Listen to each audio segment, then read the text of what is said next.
Hello and welcome to Restoring the Soul, a podcast dedicated to helping you close the gap between what you believe and what you actually experience. I'm your producer, Brian Beatty. Thank you for listening. On this episode, Michael welcomes Tony Anderson to the podcast. Tony describes himself as a sonic architect who creates and composes music for film, television, and beyond, and has been featured in promotions for National Geographic, GoPro, ESPN, Ford, and many more. And Tony's life has also been radically transformed by the power of the gospel. As the executive producer of the film The Heart of Man, this interview was conducted just before the 2017 release, and in this conversation, he and Michael dig deep into what the movie's all about, how it came to be, and what the ultimate goal for the movie will be. This is a film we highly recommend to you, and it can be found on multiple streaming platforms like Netflix and Amazon Prime.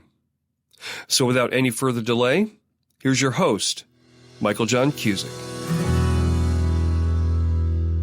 My friend Tony Anderson, welcome to the program. Oh, my friend Michael Cusick, thank you. I hope this ends up being a gift instead of a liability, and that your listener database goes up by approximately 2 million listeners per week.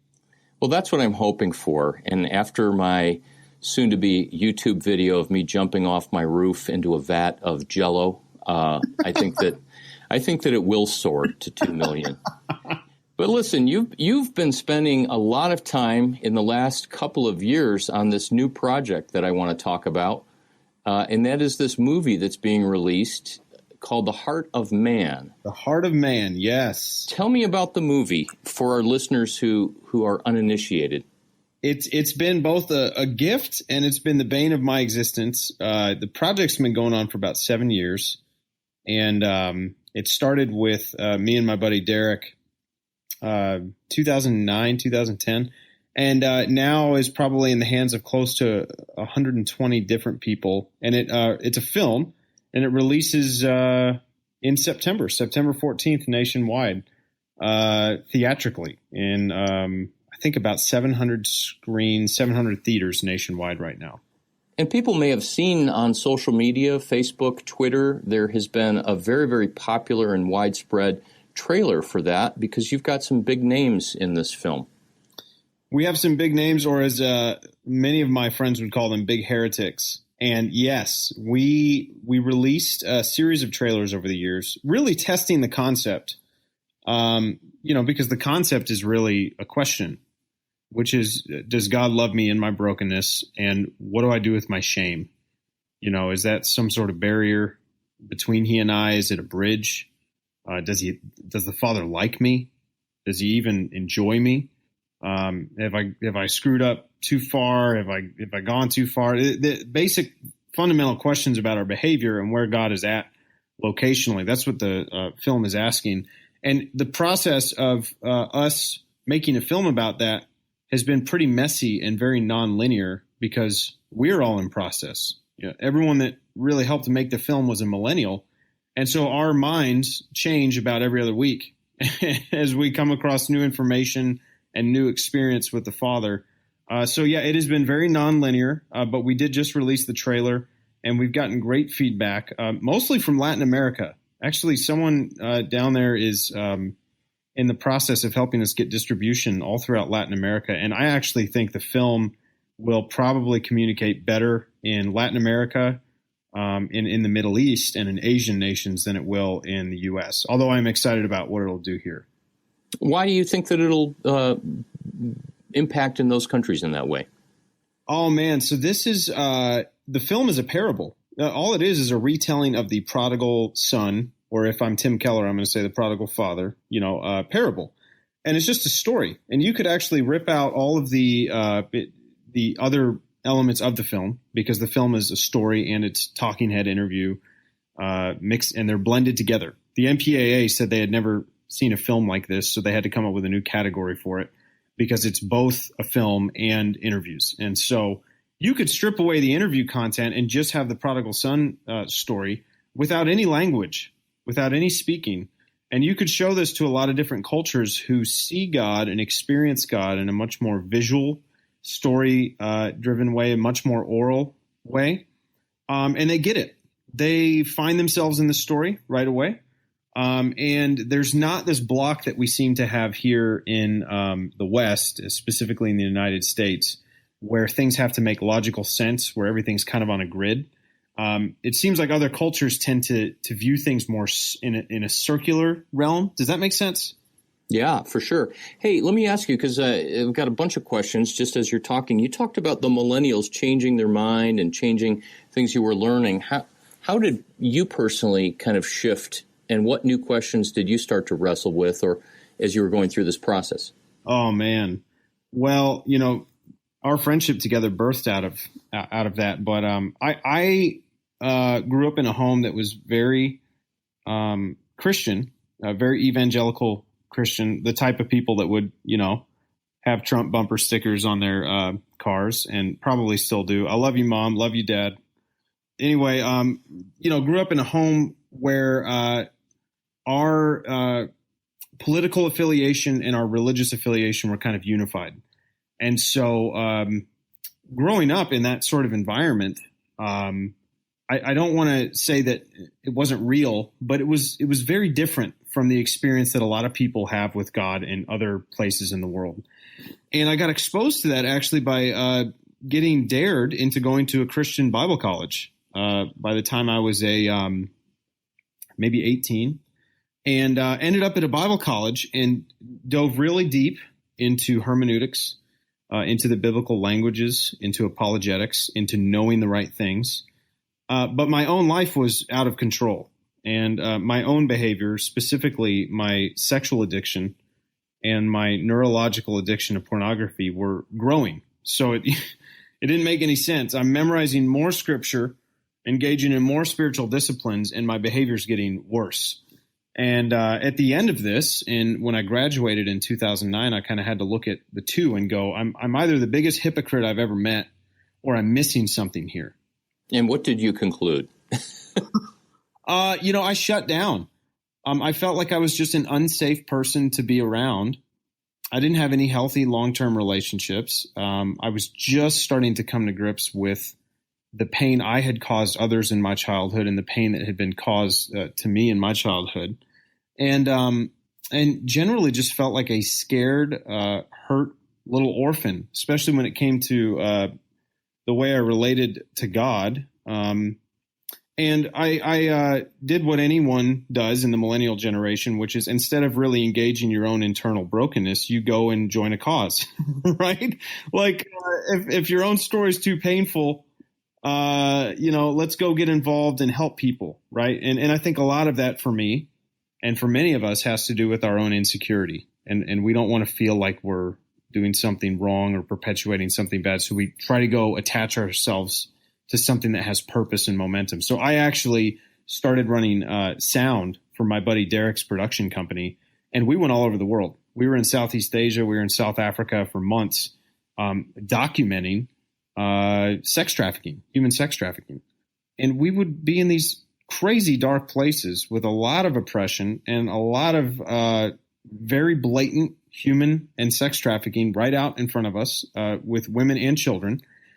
And that was another oh no moment for me because the intellectual version of God I had built in my mind could not support the real world trauma I was seeing with my eyes and then experiencing in my own soul, because we were starting to connect the dots to from the porn industry to the sex trafficking industry. So I'm kind of going at the end of the night when we get out of filming and I go home and I'm sleeping at night. I can't sleep because I'm recognizing my use of porn may have been directly contributing to this thing that we're trying to stop. Yet I can't stop looking at porn. So that was a big oh no moment for me. And I would say about 3 more years of that, and my life actually did collapse. And I got to the point where I had to acknowledge to God that I really desperately needed help with my relationship with him, because I hated my relationship with him. It didn't feel real. It didn't feel grounded on any sort of real transformation. And I didn't feel like I had anything to give anybody. So this whole conversation on Christians have to go out there and disciple people and we need to, replicate the life of Christ. I'm like, it's not even present in my own life. I don't have any bread to give away to anybody. If anything, I'm the starving kid who needs bread. And I couldn't connect the dots on why I had memorized vast swaths of the New Testament, taken a very sizable deep dive into hermeneutics, gone and put myself on the front lines of human injustice, and still came up more empty than I was at the beginning of it. Wow, that's saying a lot, and I appreciate your honesty. Of course, I have that same story maybe 20 years before you, but I think so many men and women can relate to this output for God, and it's not taken me where I wanted to go. Yeah. You use the word that, life collapsed, and it strikes me that this movie, The Heart of Man, I know many people were involved in the beginning of it, but you're the executive producer of it. And would it be fair to say that the idea for the movie came out of your own life and faith collapsing? Absolutely. Absolutely. It actually came from reading one day in Psalm 51, where I'm reading David, and he's saying, God, would you create something new at the heart level inside of me? Would you do this? And then I'll teach transgressors your ways. And so I connected the dots that if David could acknowledge that something had to happen in him before he had anything to teach anyone else, that I needed to go through the same process. I didn't hash out Old and New Covenant stuff when I read it. I didn't get all exegetical. I just kind of took David at face value and recognized, I think it was 2013 when I met you and I came to the first extended kind of men's weekend. What's it called now? What have you rebranded it as? It's the Surfing for God weekend is now called the Restoring Freedom weekend. We met that weekend face to face, but we actually started talking about a month after Surfing for God came out, which is you started kind of doing research for the movie. Yeah, and Surfing for God is the only thing that made sense, because when I say my life collapsed, I meant that my adolescent behavior could no longer support the new thing that was growing inside of me. My old ways of relating and reacting could not support and deal with this new life that God had already birthed in me and that was coming to bear. And so Surfing for God made loads of sense, because I went, finally, hey, someone's being honest. So how did this guy even get published? He's talking about porn not as something that is an issue, but a symptom. So he's asking, what's the 90% beneath the issue that is causing this? I thought this guy's brilliant.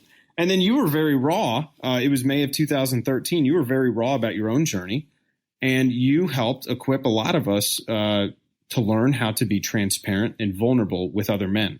Eye contact. I had never had sustained eye contact with a man in my entire life. It scared the hell out of me. And I came back from that weekend profoundly changed, because I felt that when I was looking into the eyes of other broken men, I was actually looking into the eyes of Jesus. I know that sounds a little crazy, mystical, like I've been on some island, with Rob Bell and William Paul Young. It doesn't sound crazy at all. But it was that was a weekend that there was a shift where I stopped paying attention to my track record with porn, with sexually acting out, and with my behavior, and I started moving closer towards the belief that there was a God, not just out there, but in me, who loved me and wanted to have a conversation with me that had nothing to do with my behavior. I had never heard of that.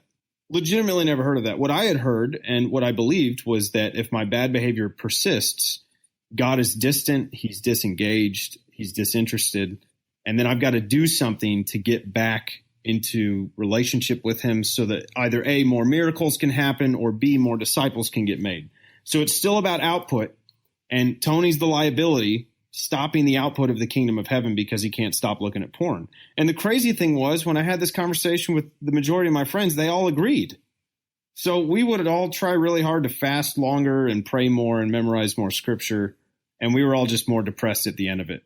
So 2013 really was the life-saving collapse of all collapses that changed and will continue to change the trajectory of my life forever. So, Tony, let me ask you, and we've had other conversations about this. You believe, and I believe, that kind of collapse, and we might use different words for it, dismantling, collapsing, stumbling, failing, suffering, brokenness, that's necessary to go to that deeper place where the gospel becomes real and not just an idea, but something that's fleshed out inside. Oh, absolutely, because God is a person, and he is relational before he is intellectual or moral. That's how he's revealed himself to humanity since the very beginning. He has been relational before he has ever been moral. And his morality only has grounding, and it only has precedent in the context of actual relationship. So what happened with me was I had a lot of information about God, a lot of theology, a lot of quote-unquote right ideas about how things ought to be done, but I had no real experience with God as a person. And the tough thing is that the only thing that translates to the world is raw experience with God. It's an aroma.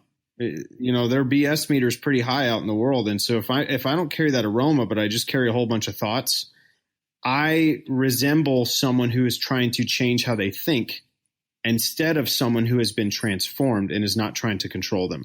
Talk to me about what you mean by experience, because some people will hear that and go, oh, yeah, I know exactly what you mean. I'm going to go to a Jesus Culture conference, and the music is going to be awesome, and I'm going to worship, and I'm going to experience God.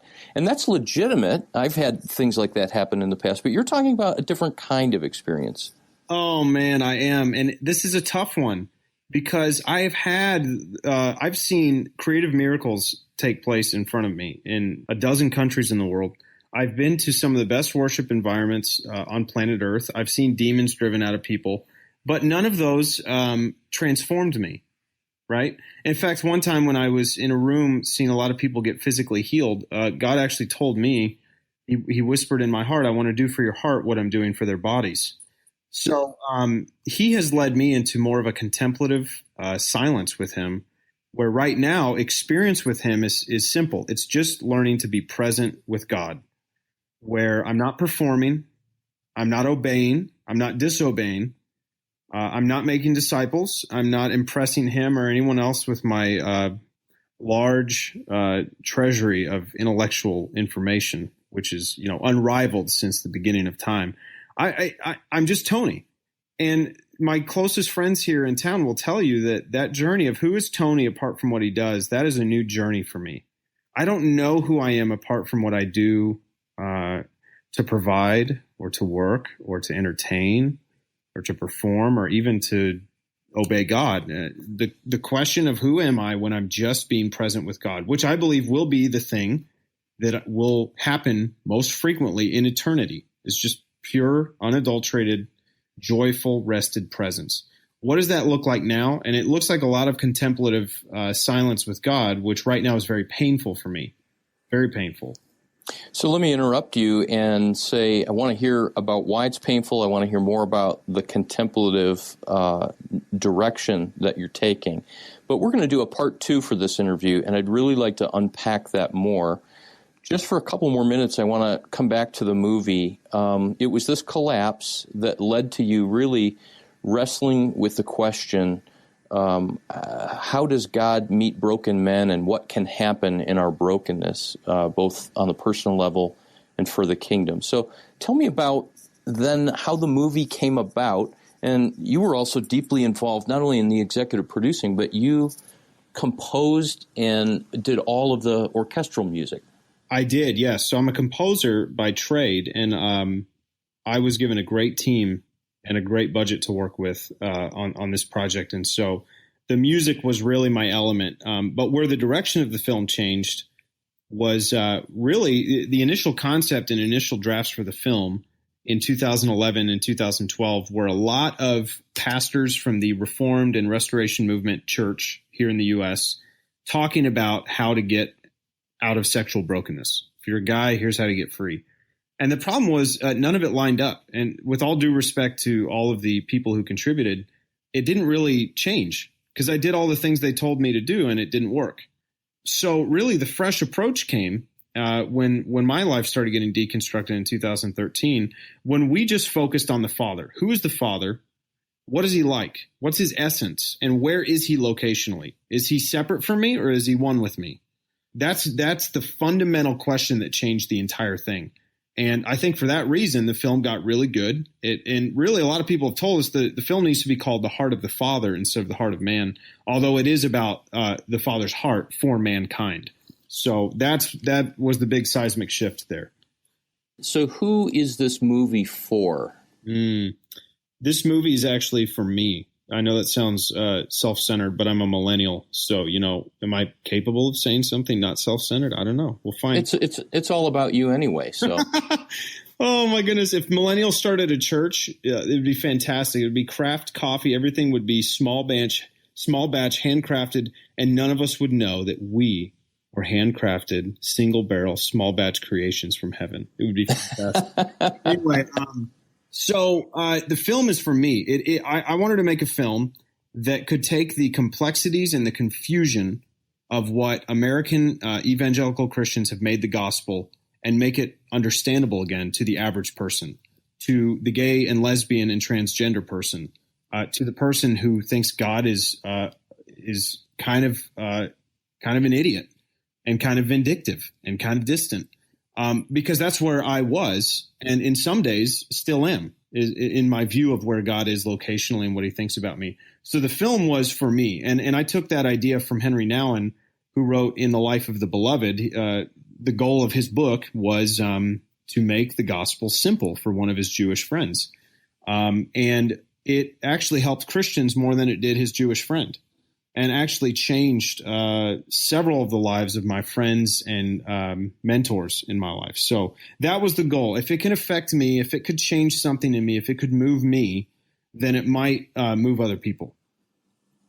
And so as people watch this, do you imagine that it will be for men and women and couples and people all across the church as well as people outside of the church? Yes, 100%. We've actually had better feedback from people who don't have a religious vernacular, who don't have experience in church, specifically from women and women of color, which gets me the most excited because we finally have made something that the target demographic is not white males in the U.S. between 18 and 70. So yes is the answer, and I think it's going to be great for couples, though. My close friends who have watched it have not wanted to watch it with their wife because they fear a sense of condemnation or shame for their behavior. So they actually find a time when their wife is usually gone and they watch it alone and they get wrecked. Many of my friends have said they just weep through the film the first few times, which when I first started encountering God's love, I had the same reaction. It wasn't in a film format, but I wept for the better part of a year because I had no idea how good God was. I still don't know, but I definitely did not at the beginning of the journey. And I think the film gets the essence of his eyes, his heart, his embrace, his tone of voice, his fierceness, not against us, but for us. I think it hits those. I think the team did an incredible job, and I'm incredibly proud of them. And so we're going to fade out from episode 1 here. What's the website for the movie if people want to check that out? It is heartofmanmovie.com. People can get tickets there. They can learn more about the release details there. We will also have some incredible curriculum following up that comes with the film. I think they're going to call that Face of the Father. And it's a series of roundtable discussions that dig deeper into what the film breaches in its original form. So yeah, heartofmanmovie.com. Well, it sounds so powerful the way that it's turned out. We've kind of journeyed as friends from a distance throughout the whole production, and I'm so happy that it's finally going to be available.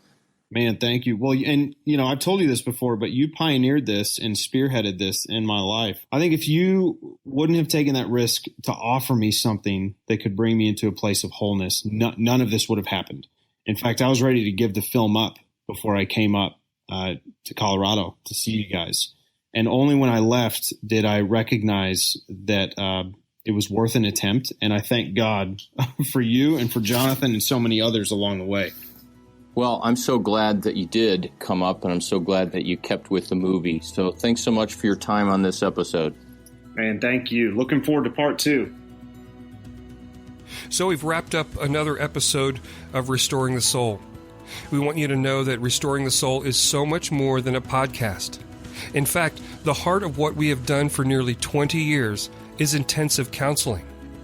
When you can't wait months or years to get out of the rut you're in, our intensive counseling programs in Colorado allow you to experience deep change in half-day blocks over 2 weeks. To learn more, visit restoringthesoul.com. That's restoringthesoul.com.